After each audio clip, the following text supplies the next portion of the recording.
22 से लेकर के अभी अब तक मैं समाजवादी पार्टी के साथ ही हूँ। दुराचार करने के बाद वह निषाद समाज की बेटी के अंदर भी प्रतिशोध जगा। 22 हरामियों को लाइन में खड़ा करके गोली मारने का काम किया। फूलन देवी की बात आप? जी, फूलन देवी की बात कर रहा हूँ। माननीय मुलायम सिंह यादव जी ने उनको जेल से बाहर निकाला, और जेल से बाहर ही नहीं निकाला, उनको सांसद भी बनाने का काम किया। इन सामंतियों से देखा नहीं गया और इन्होंने 25 जुलाई सन 2001 को उनकी गोली मार करके हत्या कर दी। इसका नाम इसलिए रखा गया कि निषादों को गुमराह किया गया। निषाद समाज का सबसे बड़ा नेता कौन? नंदलाल निषाद कि संजय निषाद? भारतीय जनता पार्टी नहीं है, भारतीय झूठ पार्टी है। गोरखपुर में जहाँ के वो रहने वाले हैं, वहाँ एक निषाद के बेटे को ठाकुरों ने गोली मार दिया। एक समाज की बेटी को इलाहाबाद में चाचा ठाकुरों ने मिलकर के उसकी इज्जत लूट ली, वहाँ उठाने नहीं गए। ये योगी जी बुलाए हैं आरक्षण देने के लिए, मिल गया है आरक्षण। एक बार कहे कि अमित शाह लखनऊ बुलाए हैं आरक्षण देने के लिए, वहाँ भी निषादों को मिल गया आरक्षण। कि हम हिंदू राष्ट्र बनाएंगे। 6743 जाति के लोग रहते हैं। भारतीय संविधान है, लोकतांत्रिक राष्ट्र है। इस लोकतांत्रिक राष्ट्र में हर जाति, हर मजहब, संप्रदाय के लोगों को प्रधान से लेकर के प्रधानमंत्री बनने तक का सौभाग्य प्राप्त होता है। 2027 विधानसभा चुनाव को लेकर के जय हिंद समाज पार्टी ने आज पीडीएस सम्मेलन किया, और इस सम्मेलन में हजारों लोग एक साथ थे, और इसके मुख्य अतिथि अयोध्या के सांसद अवधेश प्रसाद थे और लोहिया वाहिनी के राष्ट्रीय अध्यक्ष अभिषेक यादव थे। इस वक्त हमारे साथ जय हिंद समाज पार्टी के राष्ट्रीय अध्यक्ष नंदलाल निषाद हैं, जिनके नेतृत्व में इतना बड़ा सम्मेलन हुआ। सबसे पहले अध्यक्ष जी, समाचार भारत में आपका स्वागत है। Thank you. मैं आज जो पीडीएस सम्मेलन की, इसको लेकर के क्या कहेंगे? ये पीडीएस सम्मेलन जो है 2027 का भविष्य तय कर रहा है। इसी पीडीए के माध्यम से 2027 में सेकुलर सरकार बनेगी और समाजवादी पार्टी की सरकार बनेगी। जय हिंद समाज पार्टी साथ में है ही, और निश्चित माननीय अखिलेश यादव जी सीएम बनेंगे, पूरी उम्मीद। तो क्या जय हिंद समाज पार्टी अखिलेश समाजवादी पार्टी के राष्ट्रीय अध्यक्ष अखिलेश यादव गठबंधन में किए हैं, कि आप बिना गठबंधन के, बिना किसी शर्त के पीडीएस सम्मेलन करा रहे हैं? नहीं, देखिए, एक तो हम सहयोगी दल हैं। 2022 में हम लोगों ने कॉन्फ्रेंस किया था, और 22 से लेकर के अभी अब तक मैं समाजवादी पार्टी के साथ ही हूँ। उसका कारण है कि हमारे समाज की एक बेटी के साथ देश के सामंतियों द्वारा दुराचार किया गया, और दुराचार करने के बाद वह निषाद समाज की बेटी के अंदर भी प्रतिशोध जगा। उसको समझ में आया कि ये दुराचारी रहेंगे, हमारी और किसी बहन बेटी के साथ अत्याचार करेंगे, उससे अच्छा है कि हम मिट जाएंगे भले, लेकिन इनको भी मिटा के दम लेंगे। तो उन्होंने 22 हरामियों को लाइन में खड़ा करके गोली मारने का काम किया। फूलन देवी की बात आप कर? जी, फूलन देवी की बात कर रहा हूँ मैं। और वह जेल चली गई, लगातार 11 साल तक जेल में रहीं। 11 साल बाद माननीय पीडीए होने, पिछड़ा होने के नाते, एक पिछड़े का मुख्यमंत्री होने के नाते, एक पिछड़े की बेटी के ऊपर उनकी निगाह गई कि इस बच्ची के साथ अत्याचार हुआ है, और माननीय मुलायम सिंह यादव जी ने उनको जेल से बाहर निकाला, और जेल से बाहर ही नहीं निकाला, उनको सांसद भी बनाने का काम किया, ताकि वह सदन में जा करके अपनी व्यथा बताएंगी तो पूरे देश के लोग इस बात को जानेंगे, और पूरे देश के लोगों में सामंतवाद के खिलाफ एक जंग खड़ी होगी। लेकिन इन सामंतियों से देखा नहीं गया, और इन्होंने 25 जुलाई सन 2001 को उनकी गोली मार करके हत्या कर दी। हमारी विचारधारा जो है माननीय अखिलेश यादव के मिशन से जुड़ती है। माननीय अखिलेश यादव जी की जब सरकार होती है, तो उन्होंने किसी जाति, मजहब, धर्म, संप्रदाय की बात नहीं की, बल्कि देश के बच्चों को दुनिया की शिक्षा से जोड़ने के लिए उन्होंने लैपटॉप देने का काम किया, और इस वजह से उनके साथ आज भी मैं हूँ, और आगे उनकी सरकार भी बनेगी, वो चीफ मिनिस्टर बनेंगे, और फिर से इस देश में समरसता लागू होगी। सारे धर्म के लोग, सभी जाति मजहब के लोगों का चौमुखी विकास होगा। यह विश्वास के साथ हम लोग पीडीओ का काम कर रहे आप हैं। तो कह रहे हैं कि मैं अखिलेश यादव के साथ मिल करके 2027 में सरकार बनाएंगे। निषाद पार्टी के राष्ट्रीय अध्यक्ष संजय निषाद वो कहते हैं कि निषादों के सबसे बड़े लीडर हम हैं और वो एनडीए के गठबंधन में हैं। कहाँ आप उनसे पेश? ये बताइए वो कौन से गठबंधन में है, मतलब उनकी पार्टी कहाँ है?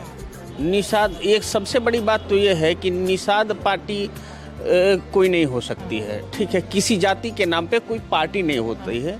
इसका नाम इसलिए रखा गया कि निषादों को गुमराह किया जाए।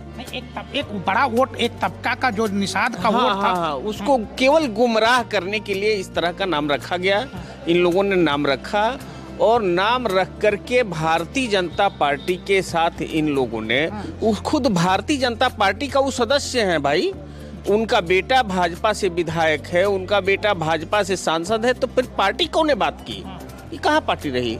ये पार्टी तो रही नहीं। समाज को केवल गुमराह करने के लिए ये पार्टी का नाम लिया गया, ठीक ना। बाकी उनके पास कोई पार्टी नहीं है और वो समाज के कोई नेता नहीं है। यूपी में निषाद समाज का सबसे बड़ा नेता कौन? नंदलाल निषाद कि संजय निषाद? अब ये तो समाज तय करेगा ना, ये तो समाज का विषय है। समाज समझेगा कि समाज का नेता कौन रहेगा जो सही नेतृत्व करेगा, जो सही रास्ते पे भाई वो कैबिनेट मंत्री हैं।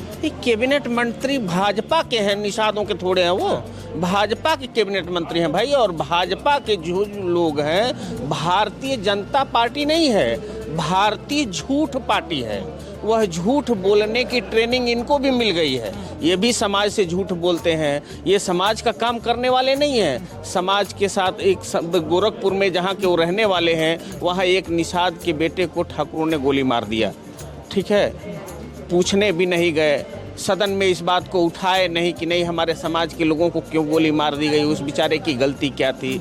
एक समाज की बेटी को इलाहाबाद में चाचा ठाकुरों ने मिलकर के उसकी इज्जत लूट ली, वहाँ उठाने नहीं गए, ये सदन में बताने नहीं गए कि भाई क्यों अत्याचार कर रहे हो तुम लोग। उनके सामने इनकी मुँह जबान खुलने वाली नहीं है। ये किस बात के निषाद के नेता हैं? समाजवादी पार्टी की सरकार होती है तो निषादों के लिए मत्स्य आवास मिलता है, आज भी मिलता है। उस मत्स्य आवास को समाजवादी पार्टी 3,05,000 देती है और उसी आवास को भारतीय जनता पार्टी हटा करके 1,05,000 पे लाके खड़ी कर दी। क्या ये आवाज़ उठानी नहीं चाहिए? कौन से बात के समाज के नेता हो भाई? जहाँ समाज के साथ अत्याचार हो रहा है वहाँ आवाज़ नहीं उठाओगे। समाज की बहन बेटियों की मर्यादाएं लूटी जा रही है, आवाज़ नहीं उठाओगे। समाज को हक अधिकार दिलाओगे नहीं तो किस बात के समाज का नेता हो भैया? 2022 में तो कहे थे कि क्या नाम है, निषादों को आरक्षण दिलाएंगे। मैं वही तो कह रहा हूँ कि वो भारतीय झूठ पार्टी के साथ रह के झूठ बोलना सीख गए हैं। बेहतर झूठ बोलने की कला उनके पास है। निषादों को इकट्ठा किए कहे चलो यहाँ योगी जी आरक्षण देने वाले हैं, तो एक बार गोरखपुर लेकर के गए कि भैया योगी जी बुलाए हैं आरक्षण देने के लिए, मिल गया है आरक्षण। एक बार कहे कि अमित शाह लखनऊ बुलाए हैं आरक्षण देने के लिए, वहाँ भी निषादों को मिल गया आरक्षण। तो वो बताए हैं, भाजपा वाले उनको बताए हैं कि तुम्हें झूठ बोलने की ट्रेनिंग लेनी पड़ेगी और झूठ यदि बोलोगे तभी तुम नेता बनोगे। तो वहाँ केवल झूठों की फौज है और कुछ है ही नहीं। इसलिए हम लोग पीडीए पंचायत कर रहे हैं और इस पीडीए पंचायत के माध्यम से समाज के लोगों को बता रहे हैं कि ये भारतीय जनता पार्टी के लोगों की जो मानसिकता है, अभी एक नारा ये लोग दे रहे हैं कि हम हिंदू राष्ट्र बनाएंगे। अब विचार करिए किस बात का, मतलब कहीं ना कहीं इनको हिंदू राष्ट्र बनाने के पीछे जो परेशानी है वो ये परेशानी है कि इस देश में रहने वाले 6,743 जाति के लोग रहते हैं। भारतीय संविधान है, लोकतांत्रिक राष्ट्र है। इस लोकतांत्रिक राष्ट्र में हर जाति, हर मजहब, संप्रदाय के लोगों को प्रधान से लेकर के प्रधानमंत्री बनने तक का सौभाग्य प्राप्त होता है। अरे एक चाय बेचने वाला एग्जाम्पल है कि यदि चाय बेचने वाला देश का प्रधानमंत्री बन सकता है तो आप इसी से अंदाजा लगाइए कि हमारे भारतीय लोकतंत्र में कितनी बड़ी ताकत है। तो उस लोकतंत्र से इनको परेशानी है कहीं न कहीं उनके ऊपर विश्वास नहीं है, संविधान पे इनको विश्वास नहीं है। कहीं न कहीं इनकी मानसिकता ये है कि छोटी जाति के जो लोग हैं, इन्होंने कहा कि छोटकी जाति, ये पता नहीं कौन सा इनका पैमाना है नापने का कि ये छोटकी जाति बड़की जाति ये नाप लेते हैं। इनके पास बहुत बड़े बड़े पैमाने हैं। ये जगह जगह जा कर के मस्जिद के नीचे मंदिर ढूंढ ले रहे हैं। लेकिन अभी इलाहाबाद कुंभ में हजारों लोग मर गए, कई हजार लोग मर गए, उसका पैमाना इन लोगों के पास नापने का नहीं है। कितने लोग मर गए उसका आंकड़ा ये लोग नहीं दे पाए। वहाँ ये आंकड़ा दे रहे थे कि आज जो है 4 करोड़ लोगों ने स्नान किया, कल 14 करोड़ लोगों ने स्नान किया। स्नान करने का आंकड़ा था, लेकिन उसमें मरने वालों का आंकड़ा नहीं है। तो हिंदुत्व के नाम पे जब उनको वोट मिल रहा है तो हिंदू राष्ट्र बनाने की बात ही कर रहे हैं। देखिए, सबसे बड़ी बात तो है कि जिनको आप छोटी जाति कह रहे हैं वो छोटी जाति है ही नहीं, ठीक न। छोटी जाति तो ये लोग हैं, 2.5% पंडित है और 3.5% ठाकुर है, बाकी तो सब पीडीए के लोग हैं। भाई ये पिछड़े लोग हैं और इन्हीं की जनसंख्या ज़्यादा है। और ये ज़्यादा जनसंख्या वाले बेचारे गुमराह हो गए, ये गुमराह हो गए। और गुमराह हो करके भाई वही है ना कि मतलब गुमराह हो करके बेचारे वोट कर दिए और उस वोट में इन्होंने सरकार बना लिया।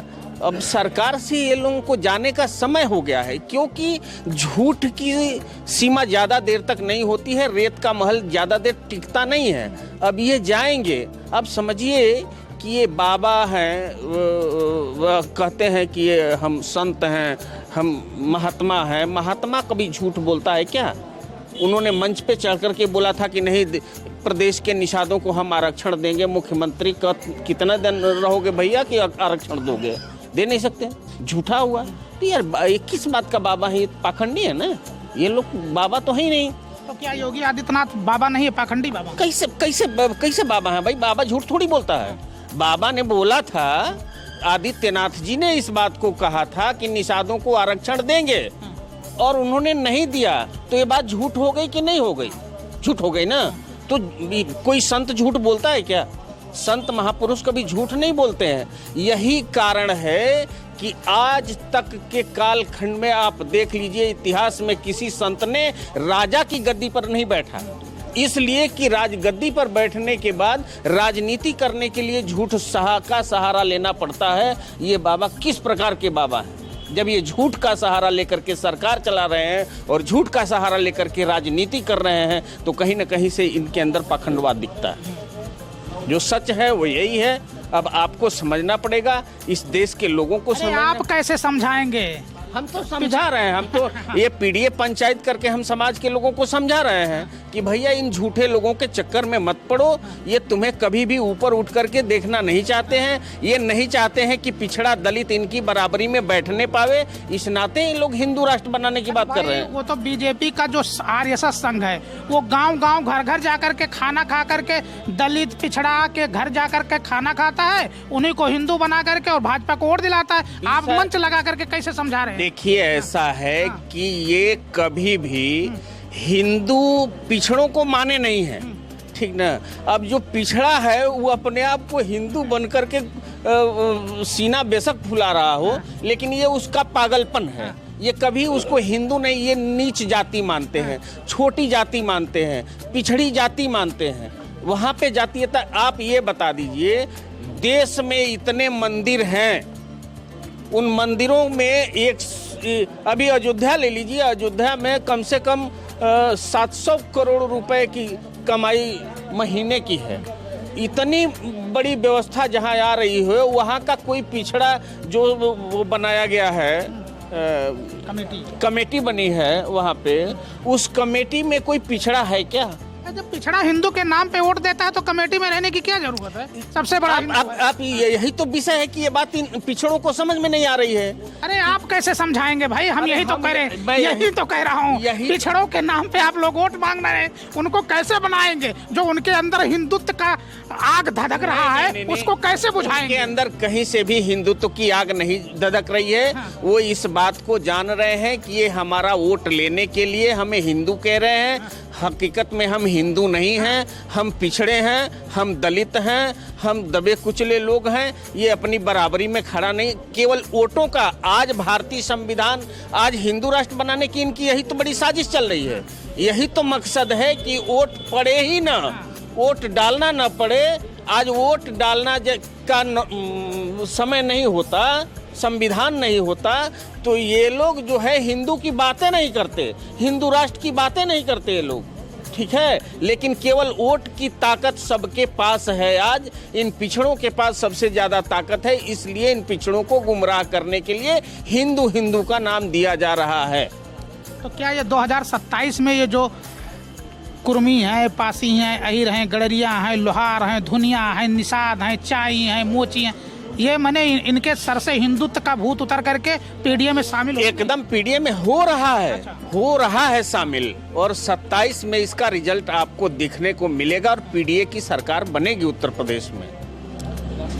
तो देख सकते हैं, ये थे जय हिंद समाज पार्टी के राष्ट्रीय अध्यक्ष नंदलाल निषाद, जिनका साफ कहना है कि 2027 में पीडीए का अलख जगेगा और समाजवादी पार्टी के राष्ट्रीय अध्यक्ष अखिलेश यादव मुख्यमंत्री बनेंगे, बिना किसी मांग के, बिना किसी सहयोग के। जय हिंद समाज पार्टी समाजवादी पार्टी का पूरी तरीके से सहयोग करके और पीडीए सम्मेलन करा के उनको 2027 में मुख्यमंत्री की कुर्सी पर बैठाने का काम करेंगे। मिथिलेश कुमार, समाचार भारत, उतरौला, बलरामपुर।